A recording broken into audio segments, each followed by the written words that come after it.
Hey, it's Al Langelo from A Plus Racing. We're in the classroom. After 3:35, the kids are gone. I'm here alone. Not even camera Mike is here, but I happened to look on the YouTube channel and saw there was some questions. And you know what? Instead of making it a lengthy answer, I think what I'm going to do is just go ahead and tell you the answer. So we're just going to call this one a question and answer little short video, okay? Shouldn't take too long. Hey, so it looks like Ben from Australia chimed in, sent me a comment about him wanting to get involved in a Spec Miata, but he's kind of a tall guy. And he's picking up, I think, a 99 NB, which is a great car. I have several of them myself. I drive one every day.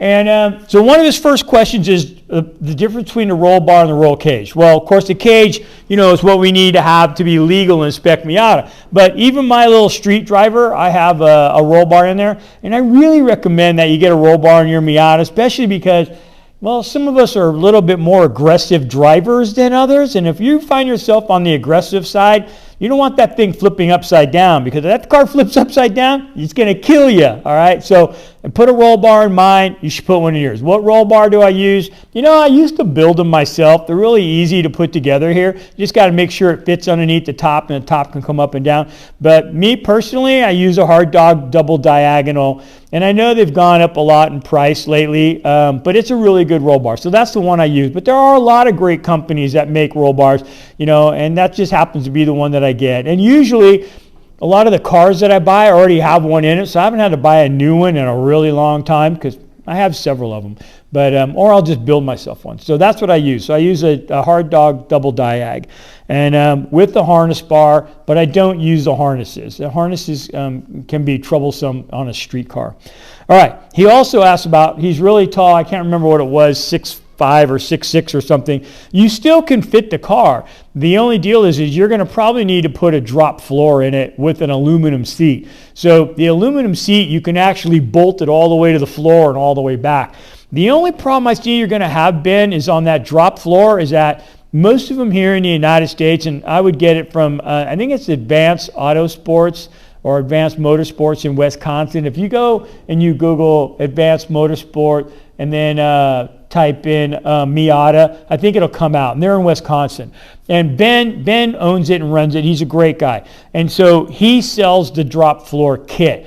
And they're not that hard to put in. I put them in myself. Very easy, straightforward. There's even some videos on YouTube on how to do it. And maybe I'll get one and I'll put one in a car and we can see how it goes. But you could get it from him, all right? So, yeah, I highly recommend the drop floor. The other thing that I know, Ben, you're trying to put this car together in your mind. So the other thing you asked about is the steering wheel. I use a 320 millimeter suede cover steering wheel. Now, I don't like spending a lot of money on. Yeah, you could buy a Sparker or a Momo, and they're going to be $300, $400, $500, depending on which one you pick. That's kind of a lot of money to me, especially on a rental car. But also, I've seen where we bought like a really cheap one that was a super good deal on eBay, and you can flex the thing like this. You break in your hand. You got to have some strength on the steering wheel. So I would pick out a steering wheel that is going to be strong, but yet it doesn't have a lot of flex. So I think it's that NGC or NRG, or I can't remember the name of it now. I'd have to go pull the steering wheel off. I usually get them on eBay. They're 320 millimeter suede. If you're a tall driver, which you are, Ben, you might want to get the one that's flat at the bottom, and that way your knees aren't rubbing on it as much. It gives you a little bit more room. You're also going to want to install the quick release because it makes it easier to get in and out of the car with the quick release on there. So I would try it without a quick release, and you're just going to need the adapter and then the steering wheel, and then see if you can get in and out of the car fairly comfortable. If not, then you're going to have to probably put a quick release in it. Okay, so 320 millimeter suede, and maybe with the straight cut off the bottom. I have both. I like the one that has the cut off on the bottom. It gives me a little bit more leg room. All right? Okay, Ben, I hope that helps you out. All right, now another one came in from Izami, I think, 2442. So he writes to me about, well, he had a thermostat problem where he took it to a shop. A professional shop, put silicone on both sides of the gasket, and then the thermostat leaked. We already talked about not putting RTV on the gasket. That's why, buddy. That's why I say don't do that, because they always leak like that. So even professional mechanics can make a mistake. The other thing he asks about is, and this is a common question I get, is like repositioning the mass airflow on a 1.6 car. So that car was designed to have the mass airflow straight, okay, so flat on top. And the reason why is because inside there's a door that is spring-loaded, that the more air that comes through it, then it tells the computer that you need timing and fuel.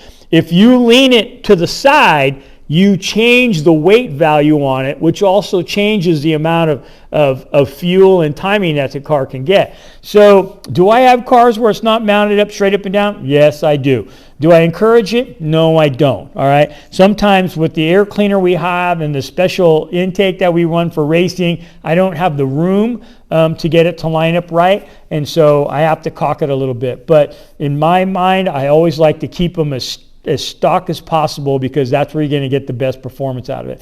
And when you take it down to have a 1.6 dyno, they're going to take apart the little cover on top. They're going to adjust the springs on there to try to get your air fuel mixture as close to perfect as possible, somewhere around 14 to 1, 13 to 14 to 1.